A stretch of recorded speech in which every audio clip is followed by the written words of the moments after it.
Visões valem o mesmo que a retina em que se operam. Um político acharia a mesma alma dos seus correligionários extintos. Um historiador colheria elementos para a história. Um curioso, não mais que o pitoresco do tempo e a expressão das coisas mortas e enterradas. Assim sugere Machado de Assis a infinidade de olhares possíveis a quem queira apreciar em uma parte importante de sua obra, a paisagem humana, social e política do Brasil da segunda metade do século XIX. Publicada na imprensa na década de 1890, quando Machado já desfrutava de prestígio como escritor e jornalista, e reunida no livro Páginas Recolhidas em 1899, a crônica O Velho Senado é uma peça de memória.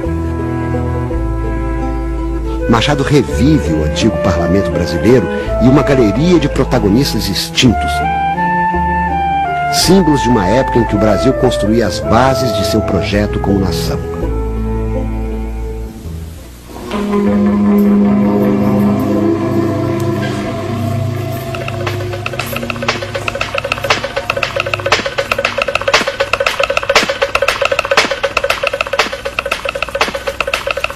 Inspirado nas litografias de Sisson, o autor recorda-se do Senado de 1860 e do início de uma longa experiência à roda dos jornais. Nesse ano, entrara eu para a imprensa. Abertas as câmaras, fui para o Senado como redator do Diário do Rio.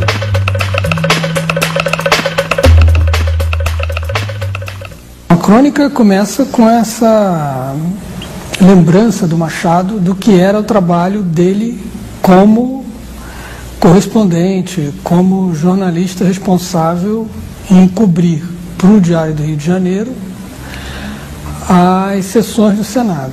Ele foi um espectador, ele ia para o Senado à tarde, ficava nas galerias, como assim chamamos, ficava observando as sessões e traçava não somente o perfil de cada senador, mas como também fazia avaliações críticas do desempenho deles. O Diário do Rio de Janeiro era, nesse momento, um órgão importantíssimo ligado aos liberais.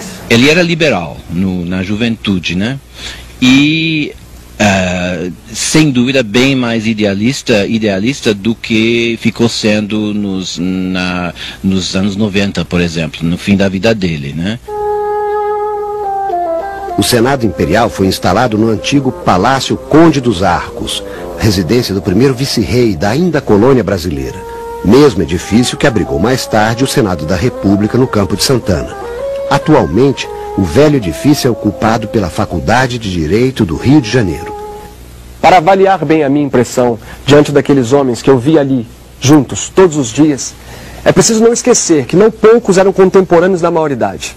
Algum da regência, do primeiro reinado e da Constituinte tinham feito ou visto fazer a história dos tempos iniciais do regime. E eu era um adolescente espantado e curioso. O governo pessoal de Dom Pedro II sufoca os movimentos de revolta e consolida o Estado e suas fronteiras. Ao adotar um regime parlamentarista em que o poder executivo é exercido pelo próprio imperador e seu Conselho de Estado, centraliza o poder e o Rio de Janeiro transfigura-se na sede do único império dos trópicos. Do Senado que o Machado conheceu, o velho Senado, o Senado Imperial, ele era composto de senadores vitalícios, nomeados pelo imperador. O imperador recebia uma lista tríplice e nomeava os senadores, que eram senadores por toda a vida. Os senadores compareciam regularmente ao trabalho. Era raro não haver sessão por falta de quórum. Uma particularidade do tempo é que muitos vinham de carruagem própria, como Zacarias, Monte Alegre, Abrantes, Caxias e outros, começando pelo mais velho, que era o Marquês de Itanhaém. A cara rapada acentuava-lhe a decrepitude. Uma razão visível contra a vitaliciedade do Senado, que dava àquela casa uma consciência de duração perpétua. Os senadores daquele tempo eram, além de escolhidos por uma elite, eram eles próprios integrantes da elite. O Brasil do século XIX possuía um número muito pequeno de eleitores. Eram muito poucos eleitores. pela Constituição de 1824, o eleitorado brasileiro era definido por critérios censitários, quer dizer, a partir de limites de renda que eram muito claros. Quer dizer, havia um limite mínimo de renda para a pessoa poder votar, havia outro limite de renda superior para o votante se transformar em eleitor. Por serem parte de uma elite e terem mandatos vitalícios, não precisavam negociar votos. Eram gratos ao imperador, mas não aos governos, porque o regime era parlamentarista. O problema da vitaliciedade trazia o grave problema da permanência no Senado de pessoas que já não podiam participar como representantes, as pessoas velhas demais. É verdade que naquele tempo, 60, 70 anos, já era um jeito no caminho do cemitério, com aquela higiene, com aquela medicina, com a expectativa de vida muito pequena. Um regime altamente elitista, antidemocrático, talvez assegurasse uma representação melhor do que hoje, em termos éticos e intelectuais também. Nenhum tumulto nas sessões. A atenção era grande e constante. Geralmente as galerias não eram muito frequentadas. Poucos espectadores ficavam. Alguns dormiam. Nabuco e algum outro dos principais da casa gozavam do privilégio de atrair grande auditório.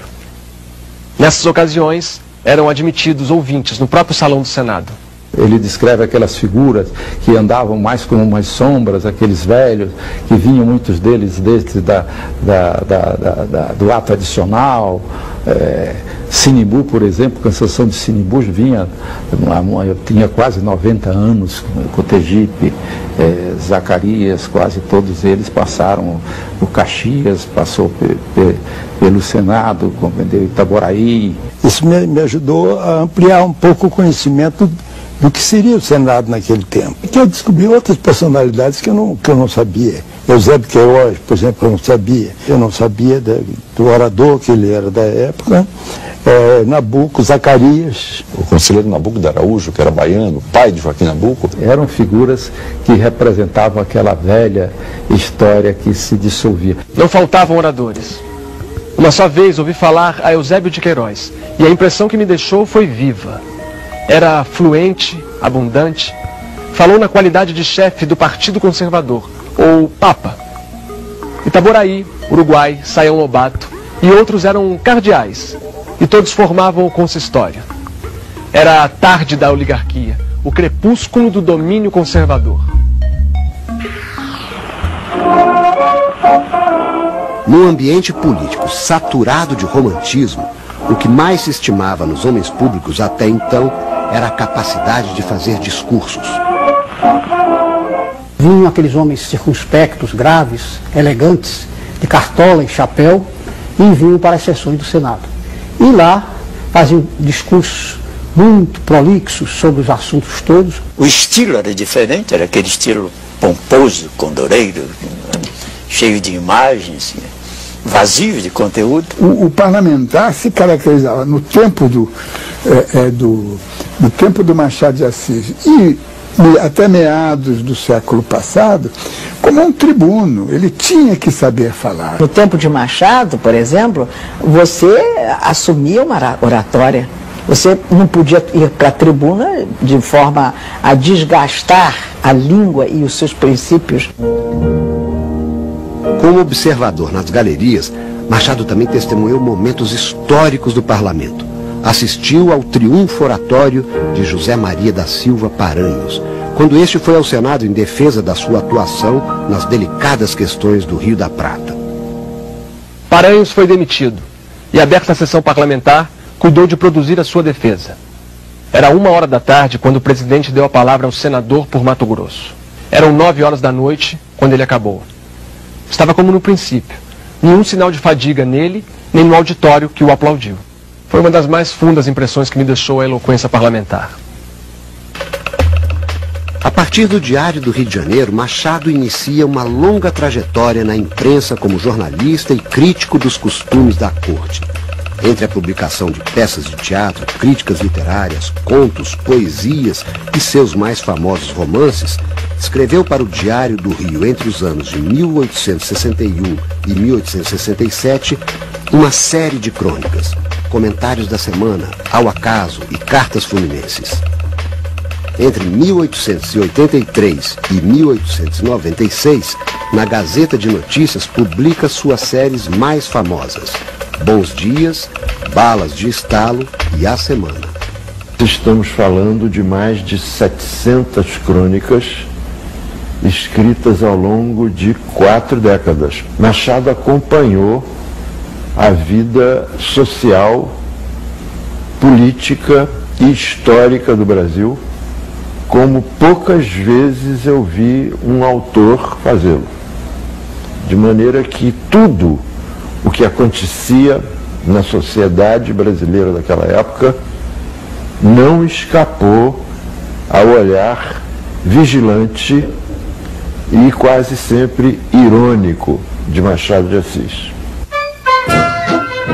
Entre a morte do Cineiro da Lapa e o dó de peito de Tamberlique, os defeitos e virtudes da classe política são temas recorrentes na crônica machadiana.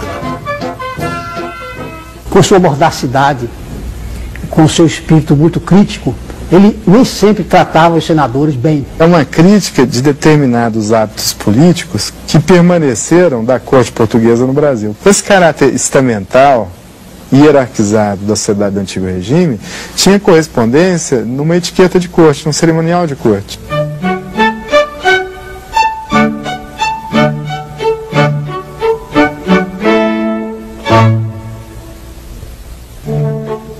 É tão bom ter uma cadeira no Senado. A gente faz o seu testamento e ocupa o resto do tempo em precauções higiênicas, a bem de dilatar a vida e gozar por mais tempo das honrarias inerentes ao posto de príncipe do império. Alguns não observam tão salutar preceito e esfalfam-se em orações políticas contra os abusos do poder. Por isso vou mais cedo à sepultura, onde ninguém é senador e nem tem honrarias de príncipe. Ele muitas vezes recorria a uma certa ironia, ao situar os fatos, etc., mas era um estilo mais sóbrio, não era daquele jornalista panfletário, contundente, agressivo. Meu Deus, ele é impecável, só que ele não é grosseiro. Ele sorri, ele tem uma ironia fina. É uma ironia de um país que deveria ser mais civilizado. Não é desprezo pelo que é nosso, não é desdém pelo meu país. O país real, esse é bom, revela os melhores instintos. Mas o país oficial, esse é caricato e burlesco. A sátira de Swift nas suas engenhosas viagens cabe-nos perfeitamente. No que respeita à política, nada temos a invejar ao reino de líderes. Até recentemente havia esse interesse digamos, dos intelectuais de acompanharem o que se passa no nosso parlamento. Hoje, a TV Senado, a Rádio Senado e a televisão geral brasileira, ela passa aquela imagem do que está acontecendo no Senado em tempo real. Machado fez isso na página dos jornais. Passava também para a sociedade o que estava acontecendo no Senado, que era impossível de tomar conhecimento, não fora através da imprensa. Talvez ele tenha sido pioneiro da crônica parlamentar, tenha sido Machado. E naquela época, jornalismo e crônica, né, cronismo, se confundiam. Você não tinha a figura do repórter que faz um relato mais ou menos imparcial, isento, como no século XX. A imprensa era ainda também uma coisa de circulação muito restrita, mas de alguma forma isso ajudava a construir aquilo que hoje nós chamamos de opinião pública. Gosto dos algarismos porque não são de meias medidas nem de metáforas. Quando uma Constituição livre pôs nas mãos de um povo o seu destino, força é que esse povo caminhe para o futuro com as bandeiras do progresso desfraldadas. A soberania nacional reside nas câmaras. A opinião pública deste país é o magistrado último, o supremo tribunal dos homens e das coisas. A isto responderá o algarismo com a maior simplicidade. A nação não sabe ler. Há só 30% dos indivíduos residentes nesse país que podem ler. 70% jazem em profunda ignorância.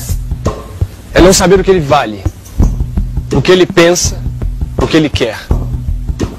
Até os anos 60, os jornais cobriam o plenário. Ali realmente as pessoas iam encontrar o que foi dito, o que aconteceu, realmente era o retrato do processo político em movimento. É muito interessante fazer essa comparação, aprofundando para o que seria a cultura política da época e a cultura ou incultura política de hoje. Se o Machado tivesse presente nesses tempos mais recentes do Senado, como é que ele descreveria, por exemplo, a presença do presidente Getúlio Vargas no plenário do Senado? O Machado tiraria um partidão desse Senado que se elegeu em 1945. Porque era um Senado constituído de Juracy Magalhães, Alberto Pasqualini, Daniel Krieger, Mendes Sá, Getúlio Vargas, Hamilton Nogueira, José Américo de Almeida. Se você se lembra de Afonso Arinos, de Pedro Aleixo, de Santiago Dantas. Ainda se fala muito no Senado, nos meus debates com Brossard. Pedro Simão me lembra um dos personagens que o Machado usava, que era o velho Nabuco, né? Pelo respeito que causava e tal. Não no estilo oratório. O cronista no Brasil, ele não está mais tão perto do poder quanto ele estava na época do Machado de Assis. O Vilas Boas Correia, que é o decano da nossa crônica política, tem 60 anos de profissão, começou em 48, ele diz que hoje já não se cobre mais o parlamento. Os comentaristas políticos nem sequer, ou raras vezes, vão às sessões do parlamento, seja da Câmara Alta, Câmara Baixa, porque preferem fazer isso, às vezes pela televisão, às vezes por telefonemas. Eu acho que falta uma certa postura institucional, muitas vezes, né? Na nossa legislatura atual, em geral, não é atual, em geral. Então, eu penso que a democracia não justifica a ausência de modos, de elegâncias, de boa oratória. Esse rito, essa majestade do processo da representação política, isso tinha que ser resgatado para que houvesse, digamos, novos interesses, e um grande romancista novo encontrasse, ou um grande cronista encontrasse razão de ir lá e descrever a crônica do parlamento. Ele hoje estivesse vivo, eu tenho a impressão que a crônica política seria um motivo de grande diversão para ele. No cotejo entre uma época e outra, hoje haveria uma superabundância de temas, ele não teria que chorar em cima da pena para buscar um tema adequado. Se Machado vivo fora, ele estaria assustado, não entenderia nada e iria requerer que nós adquiríssemos certas elegâncias, porque eu acho que a galanteria, a elegância em qualquer pavimento, em qualquer patamar, entendeu? Tem uma dimensão moral.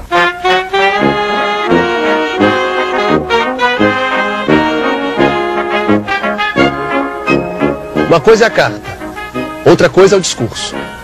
Um distinto candidato declarou em circular não ter ainda fixado seu programa de ideias, mas que dispensa o subsídio.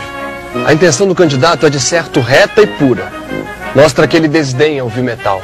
Mas em suma, trabalhar de graça não é uma ideia. Ou é uma triste ideia. Um deputado pode ser excelente sem ser gratuito. Creio até que as leis saiam mais perfeitas quando o legislador não tenha que pensar no jantar do dia seguinte. Seria uma câmara de tântalos.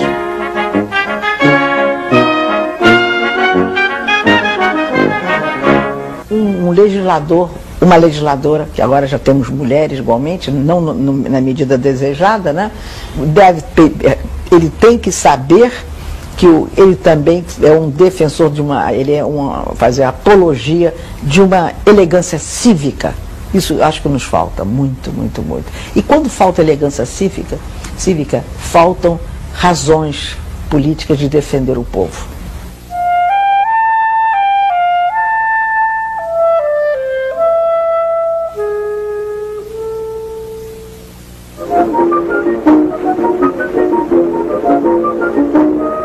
A imprensa, a literatura e a convivência com a elite política e intelectual de sua época foram fundamentais na vida e na obra do escritor. Ninguém sabe o que sou quando rumino. A figura de Machado sempre me provoca uma indagação. Como é que um homem como Machado, que era mestiço, gago e epilético, e pobre, com esses 4 handicaps, conseguiu ser depois o maior escritor brasileiro de todos os tempos? Existe muito pouca informação concreta e comprovável sobre os primeiros 15, 20 anos do Machado de Assis, né? A gente sabe que nasceu em 1939, que os pais dele trabalhavam na Chácara Livramento, que a dona da chácara era a madrinha dele, mas a gente não sabe, por exemplo, exatamente onde ele estudou, porque não existe um registro histórico. Ele cresceu numa situação de dependência. Por mais que a família dele nunca tenha sido, ao que tudo indica, uma família miserável, ao qual faltaram necessidades básicas de sobrevivência, ele teve acesso a algumas coisas. O pai dele era assinante do Almanac Lemer, que era uma publicação da corte lida por poucas pessoas. Você imagina, naquela sociedade 80% das pessoas eram analfabetas. O pai dele não era um analfabeto, né? O Machado, com 15 anos, já mostra domínio do francês. Esse conhecimento pessoal que ele tinha dessas relações paternalistas, do favor, né, tanto ensinaram ao Machado a agir por dentro das regras dessa sociedade, quanto certamente o ajudaram a ter uma visão crítica dessa sociedade. Ele é um produto daquele Rio de Janeiro que ainda é escravocrata, mas que já começa a ver a formação do que hoje a gente chama de classe média. Existia certa mobilidade social na época do Segundo Reinado. O Machado conhecia as relações sociais da sociedade brasileira do século XIX, o modo de exercer o domínio senhorial, a dependência pessoal, essa humilhação a qual os dependentes estavam sempre submetidos, fossem escravos, pessoas pobres, por experiência própria. Ele era um modesto, filho de uma família pobre. Ele, para sobreviver, precisava de um emprego. Porque simplesmente viver da venda de livros, aquilo não garantia a sua subsistência. Os jornais ainda não eram jornais, estavam enraizados na sociedade. Os jornais nasciam, os jornais desapareciam. E ele ali acolá migrava de um jornal para outro em função de demandas. Machado era tradutor, dramaturgo, mas foi o jornalismo que criou o caminho para ele se tornar Machado de Assis. Ele logo é aceito na tipografia do Paula Brito, né, e depois passa à imprensa nacional. Machado fez uma carreira no funcionalismo público, desde o final dos anos 60, como funcionário do Diário Oficial, depois no Ministério da Agricultura. Os 2 pilares da atividade do Machado, o jornalismo e o funcionalismo público, são atividades que não eram apenas emprego ou um exercício de redação literária, no caso do jornal, né? O que havia de fato era a crença dele na importância dessas 2 atividades. Ele tinha uma visão muito idealista, voluntarista, convicta mesmo sobre a importância da imprensa nesse processo. Não só ele, mas vários outros jornalistas com os quais ele trabalhou muito de perto, compartilhavam essa ideia de que o papel fundamental da imprensa era formar um público cidadão, capaz de formar opinião e de intervir no debate. Houve uma coisa que fez tremer as aristocracias mais do que os movimentos populares. Foi o jornal. Hóstia social da comunhão pública. Depois uma reflexão. Um braço que se ergue, um palácio que se invade, um sistema que cai. Escritor funcionário público no Brasil não é uma exceção. Ao contrário, numa certa época era uma regra. O que era excepcional era o fato de que o Machado de Assis era um bom funcionário público. Ele vai galgando degraus como funcionário público, ele vai ganhando notoriedade como escritor, como tradutor, como jornalista. Machado, ele viu um mundo muito mais agitado e interessante do que a gente normalmente pensa. Era uma sociedade culturalmente agitada, intensa, inquieta, quer dizer, fornecia material para uma pessoa como Machado, com a visão aguda que ele tinha, de crescer intelectualmente. Luta de atletas, luta de pés, luta de cavalos. Agora vamos ter uma luta de escaleres. Uma regata em Botafogo à maneira inglesa. Uma nova companhia equestre e o teatro lírico. E diga-me se essa população não está ameaçada de morrer de uma indigestão de prazeres. Vive-se nas ruas, nos teatros, nos circos, um turbilhão. Ele teve contato com os melhores intelectuais do seu tempo. A geração dele é uma geração brilhante, né? Que tem Rui Barbosa, que tem Joaquim Nabuco, que tem Olavo Bilac, que tem Graça Aranha, Euclides da Cunha, né? E ele viu uma sociedade se transformando, quer dizer, ele pega um Rio de Janeiro escravocrata, depois vem o período da abolição, depois vem a decretação da República. O Rio de Janeiro, quando ele cresce, é iluminado a lampiões movidos a azeite, né? E quando ele morre, já tinha bonde elétrico, já tinha carro, já tinha cinema. Ao contrário de muitos de seus contemporâneos, entre o idealismo da juventude e o ceticismo da maturidade, Machado foi fiel aos seus princípios. Não fez da imprensa uma tribuna, mantendo-se a uma distância crítica do poder e da política, sem, no entanto, ausentar-se da história. Quando você coloca o Machado como alguém meio flutuando acima do tempo dele, é a maior mentira que se pode cometer sobre o Machado. Muitas pessoas, como a guisa de crítica, né, dizem que ele era excessivamente cauteloso, quase como se dissesse que ele ficava em cima do muro, que é uma noção tão equivocada da grandeza humana e desse retrato moral de Machado. O que estão reclamando era uma posição partidária, que é fugaz, efêmera. Ele tinha postura política.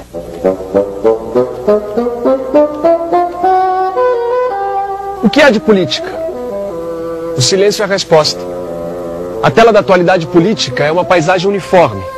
Nada perturba, nada modifica. O povo só sabe que existe politicamente quando ouve o fisco bater-lhe a porta. Em nosso país a vulgaridade é um título e a mediocridade um brasão. As hesitações que ele teria tido em relação a que gênero fosse e a que crônica fosse, no caso da crônica, né, nada disso impediu que ele prosseguisse. O narrador machadiano, ele não narra de um ponto de vista. Então isso dificulta muito a interpretação da obra. Ele não veicula uma determinada ideologia. Ele encena o drama de várias ideologias em conflito e solicita do leitor uma reflexão crítica que o leve a decidir pelo sentido desse conflito ideológico. E o Silvio Romero interpretou essa mutação vertiginosa de ponto de vista do narrador como uma covardia moral, a incapacidade de assumir um ponto de vista ideológico, de veicular uma ideologia. Quer dizer, seria um mulato maneiroso que está fugindo da responsabilidade. E isso graçou muito em torno de Machado de Assis. Ora, isso é uma falsidade enorme, porque o que ele estava utilizando pela primeira vez na literatura brasileira, na cultura brasileira, é o pensamento multiperspectivado. Você interpretar um fenômeno sob vários pontos de vista. Não te envolvas em polêmicas de nenhum gênero, nem políticas, nem literárias, nem quaisquer outras. O pugilato das ideias é muito pior do que o das ruas. Ele participou da fundação da Sociedade Abolicionista. Ele estava lá na primeira reunião da sociedade que foi fundada pelo Nabuco, Joaquim Nabuco, que era grande amigo pessoal dele, e por outros intelectuais da época. O Machado não numa posição de proa, assim, de ir, subir ao palco e fazer discurso e tudo mais, porque não era a natureza do Machado. A seção que ele chefiou durante muito tempo no Ministério da Agricultura cuidava, de um lado, do acompanhamento da questão das terras públicas e, por outro lado, a questão do acompanhamento do processo de emancipação dos escravos. É possível perceber a convicção do Machado de que era fundamental submeter o poder privado dos senhores, os interesses privados, né, ao domínio público. Ele achava que a abolição não era senão a mudança de um regime de exploração direta pela escravidão para um outro regime de exploração. Ele viu que a abolição interessava muito mais aos brancos do que aos negros, digamos, né? Não era nenhuma revolução. Machado não tinha ilusões, por exemplo, de que uma transformação social do quilate, de uma superação da escravidão, pudesse ser feita a partir da vontade dos senhores de escravos de abrir mão de sua propriedade. Porque ele era sempre muito crítico, mas sempre crítico de uma forma muito irônica, muito oblíqua, né? O Machado nunca era um cara muito explícito assim.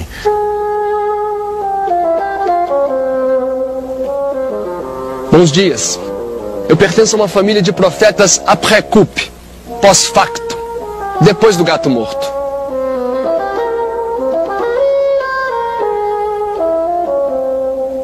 Toda essa história da lei de 13 de maio estava por mim prevista. Tanto que na segunda-feira, antes mesmo dos debates, tratei de alforriar um molecote que tinha. No dia seguinte, chamei Pancrácio e disse-lhe com rara franqueza: "Tu és livre. O meu plano está feito. Eu quero ser deputado.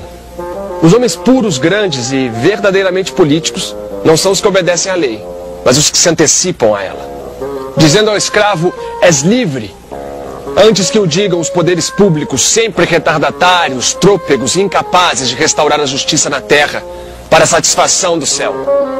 Ele chega a dizer uma frase que deixou indignada muita gente aqui no Rio de Janeiro. Ele disse que foi abolido o preto, falta abolir o escravo. A abolição era muito bem-vinda, mas ela era uma parte do trabalho, né? O negócio era você criar uma sociedade que gerasse empregos e que assimilasse essas pessoas no que hoje a gente chama de cidadania. Até hoje a gente não consegue a tal inclusão social. Machado já falava disso lá atrás, né? 140 anos atrás, né? Houve sol, e grande sol naquele domingo de 1888, em que o Senado votou a lei que a regente sancionou, e todos saímos à rua. Sim, também eu saí à rua. Eu, o mais encolhido dos caramujos. Também eu entrei no préstito, em carruagem aberta. Todos respiravam felicidade, tudo era delírio. Verdadeiramente foi o único dia de delírio público que me lembro ter visto. O período mais frutífero do Machado, como cronista, ele viveu na Gazeta de Notícias, né? Nos anos 80. Foi um período de grandes conflitos políticos, de guerra do Paraguai, enfim, de debate entre republicanos e monarquistas. José Galante de Souza, o grande bibliógrafo de Machado de Assis, encontrou uma série de crônicas anônimas na Gazeta de Notícias, justamente dos anos 1888 e 89. São as crônicas de Bons Dias. Eram principalmente anônimos. Na época, ninguém desconfiou que fosse Machado. E ele tomou algumas medidas concretas para que as pessoas não soubessem. O que ele estava dizendo, embora debaixo de uma ironia muito profunda e muito fina, eram coisas que muitas pessoas não queriam ouvir, né? Ele não podia ser visto como antirrepublicano. Naquela época, não era nem bem visto, era perigoso. E Machado foi denunciado depois, acho que em 94, ele foi denunciado como monarquista, né? Então ele tinha que tomar muitos cuidados. Vossa Excelência terá desejo de saber quem sou. Diloei em poucas palavras. Se a velhice quer dizer cabelos brancos, se a mocidade quer dizer ilusões frescas, não sou moço, nem velho. Estou tão longe da infância como da decrepitude. Não sou alto nem baixo. Não sou votante nem eleitor. Quanto às minhas opiniões políticas, tenho duas. Uma é impossível, a outra realizada. A impossível é a República de Platão.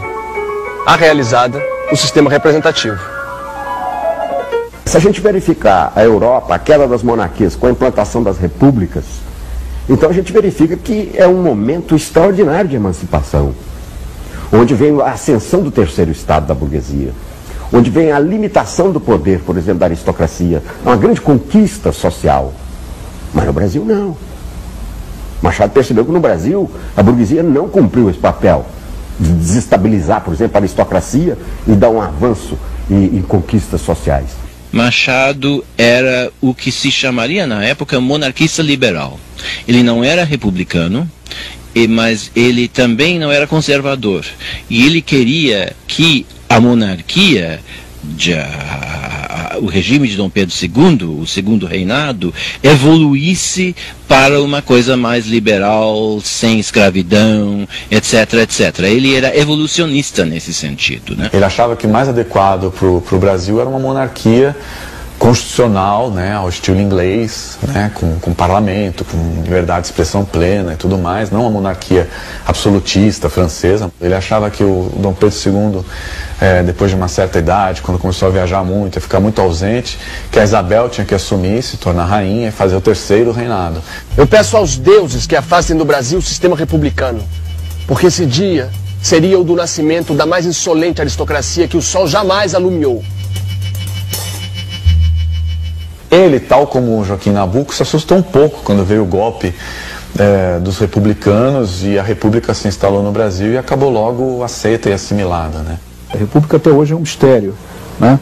Um sistema político de mais de 100 anos, de 60 anos, 22 até 89, quer dizer, portanto, 77 anos, cai em menos de 48 horas, de 24 horas. O imperador desce de Petrópolis, chega no Paço, é comunicado, quase que imediatamente se dirige ao Cais Farrux, pega o barco lá, é levado para o navio e vai embora. Quer dizer, nenhuma reação, nada. Quer dizer, foi a derrubada de regime mais fácil da história da humanidade. Quem tinha uma vocação revolucionária dizia que ele era um reacionário. Dentro da formação ideológica do tempo. Você fala muito no pessimismo do Machado, né? Ele tem o pessimismo da inteligência, não que ele não acredite no otimismo da vontade, né? Mas ele tem o pessimismo da inteligência. Ele escreveu uma crônica e nessa crônica ele colocou uma frase que é a seguinte: o problema do Brasil não é monarquia nem república, é oligarquia absoluta.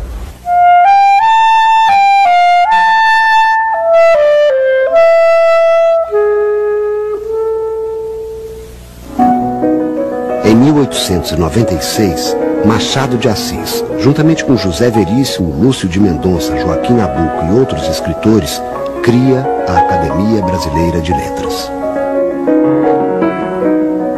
Primeiro, ele foi um grande escritor.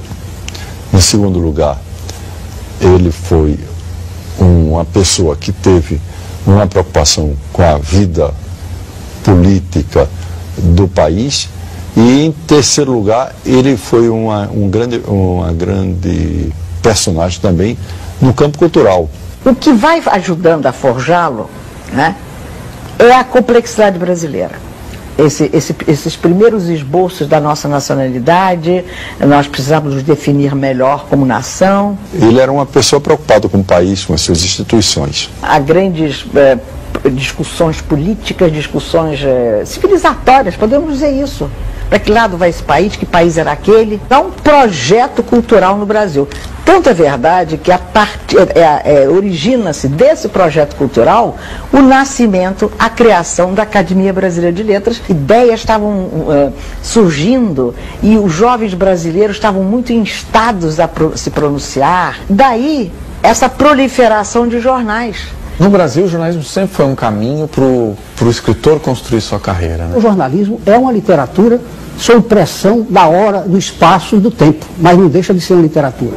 Aí está porque passaram aqui pela academia grandes jornalistas, a começar pelo Rui, que era jornalista, pelo Aníbal Freire, pelo Múcio Leão, pelo Joaquim Nabuco, pelo Austregésio de Ataíde, Antônio Calado, Odilo Costa Filho, até mais recentemente, Barbosa Lima Sobrinho.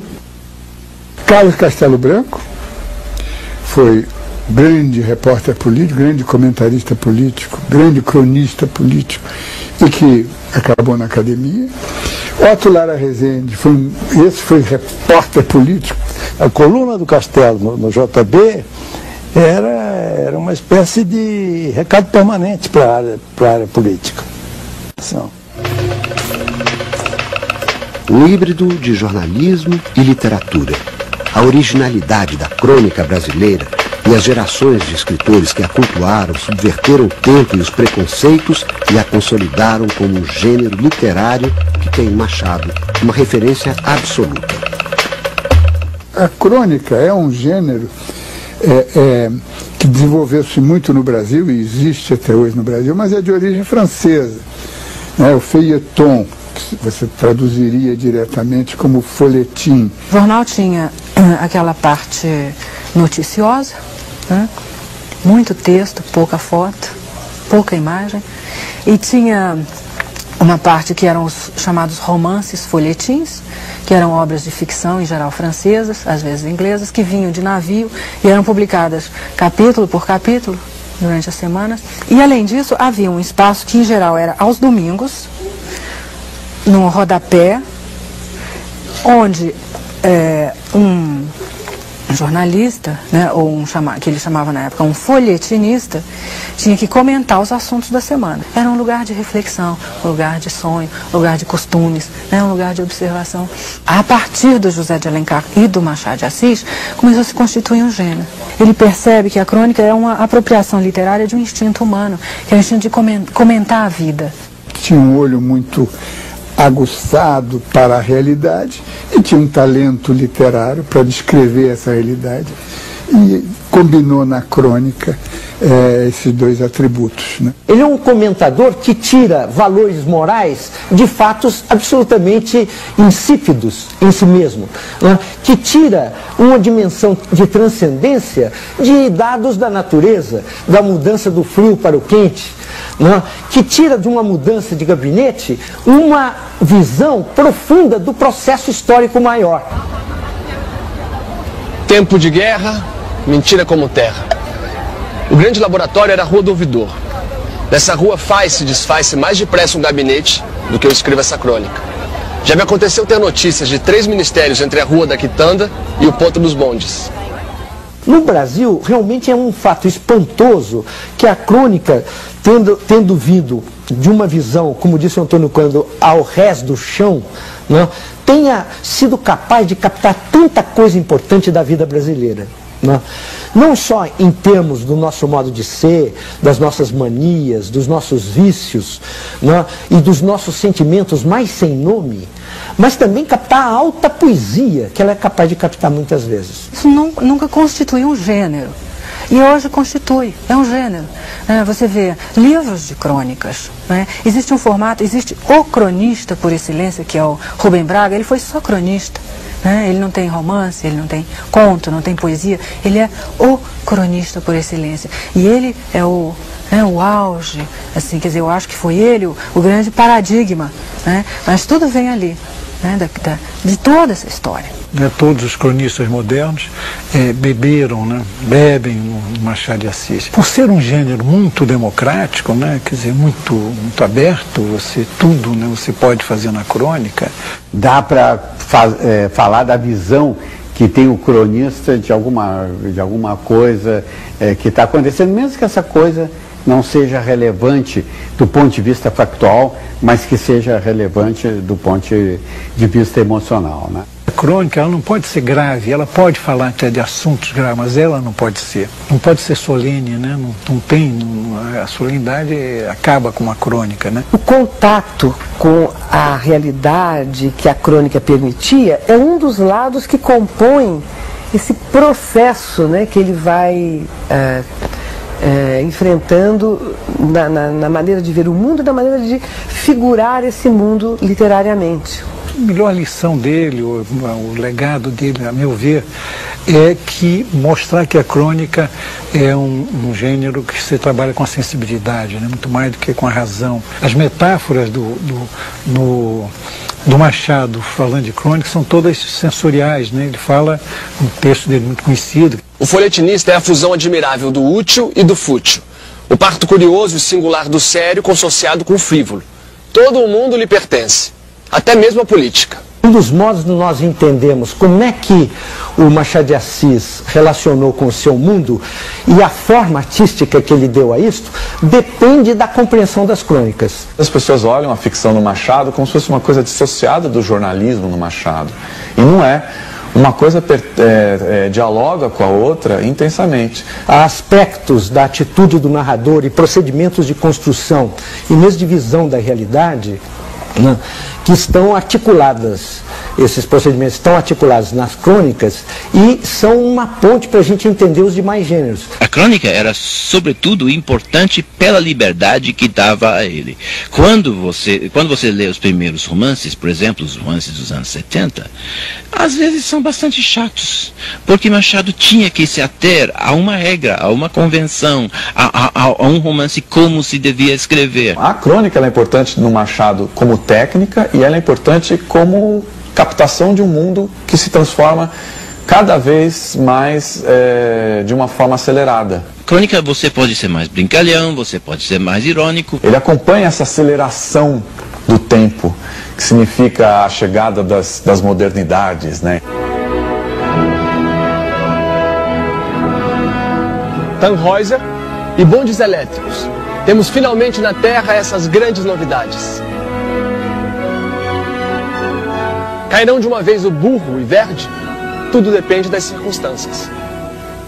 Uma das artes da crônica do Machado era tratar de forma leve assuntos graves e tratar de forma grave assuntos leves, que é muito próprio do humorismo. Isso tem uma origem importante no século XVIII, no conto filosófico, em autores que o Machado de Assis leu em profundidade, sobretudo no Diderot e no Voltaire. Ele gostava muito dessa tradição do riso iluminista, né?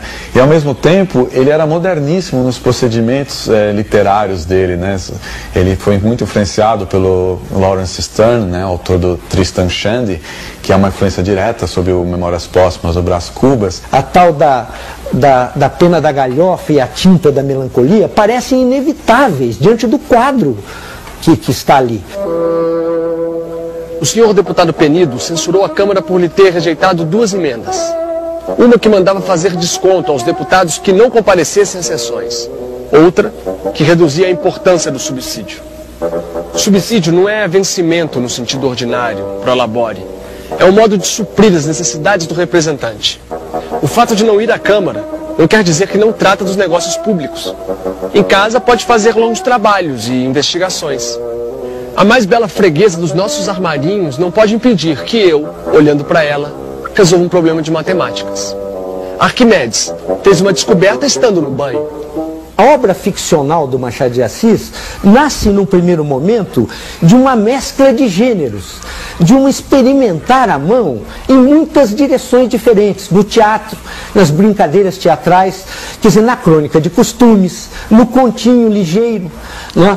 Estes gêneros, considerados secundários ou subalternos, na verdade, são uma matéria de aprendizado do escritor. A desenvoltura do narrador, a petulância do narrador, o modo como ele enfrenta o leitor, né, passa pelo aprendizado do narrador da crônica, que tem com o leitor de jornal, com o leitor do cotidiano, uma facilidade de relação muito grande.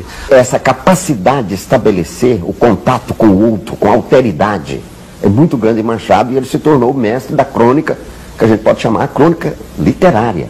Se você lê as crônicas de fio a pavio, né, que é uma coisa importantíssima e até difícil, né, porque fazer essa travessia depende de um saber histórico imenso hoje, porque grande parte desses fatos são fatos que desapareceram do cenário. Depende, vamos dizer, de um trabalho quase de filologia e de história, para a gente reconstituir esse tecido com que o cronista está trabalhando. O Ministério Grego pediu demissão. Basta. Não reproduz esse telegrama. O Ministério Grego pediu demissão, mas por Vênus, foi para isso que arrancaram a velha terra as mãos turcas? Sombra de Aristóteles, espectro de Licurgo. Legisladores, chefes de governo, filósofos, políticos, acaso sonhaste jamais com esta imensa banalidade? Oh, 1000 vezes a dominação turca.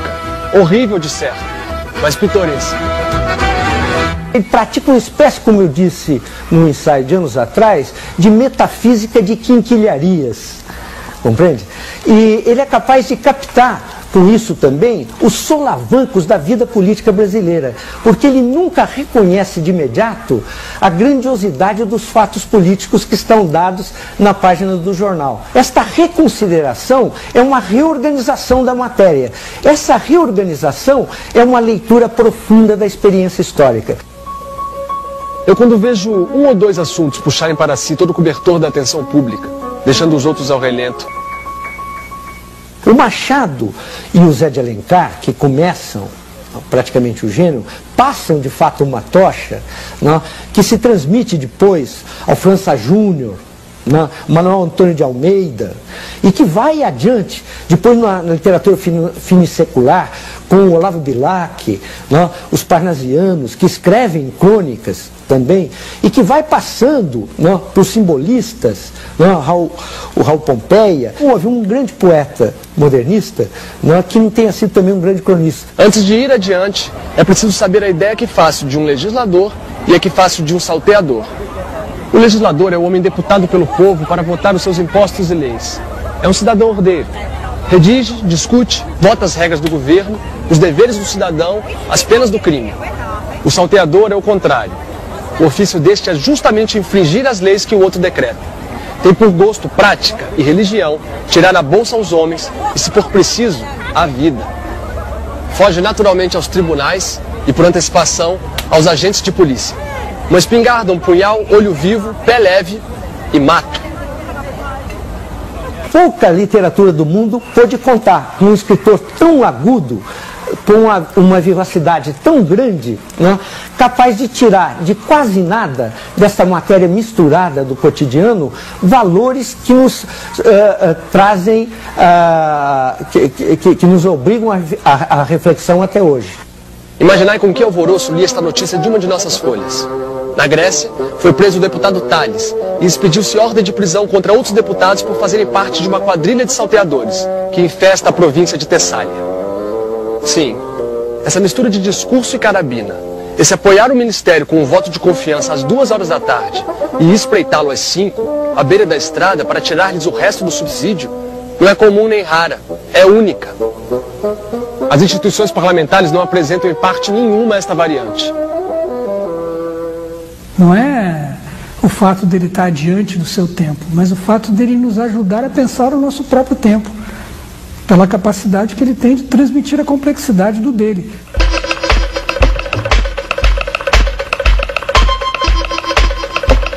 Uma coisa que me deixa também pensando é o tamanho da solidão que o Machado devia sentir.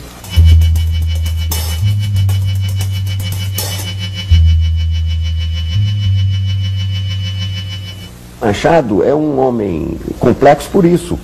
É que ele acabou questionando o seu tempo, questionando a sua sociedade, questionando a validade dominante da sua época e foi capaz de pensar isso de uma maneira realmente extraordinária, porque talvez seja o homem mais solitário que já houve no Brasil. Não há nenhum escritor até hoje que tenha se preocupado tanto com todas as instituições brasileiras e submeteu essas instituições a uma análise crítica rigorosa. Eu acho que esse é um desafio que o Machado deixa para o futuro, né? E para nós observadores da política no contexto contemporâneo. É fundamental olhar para esse mundo a partir da perspectiva das galerias. Eu sempre digo, se Machado de Assis existiu, o Brasil é possível. Ou seja, o Brasil não tem direito a ser um fracasso, a fracassar.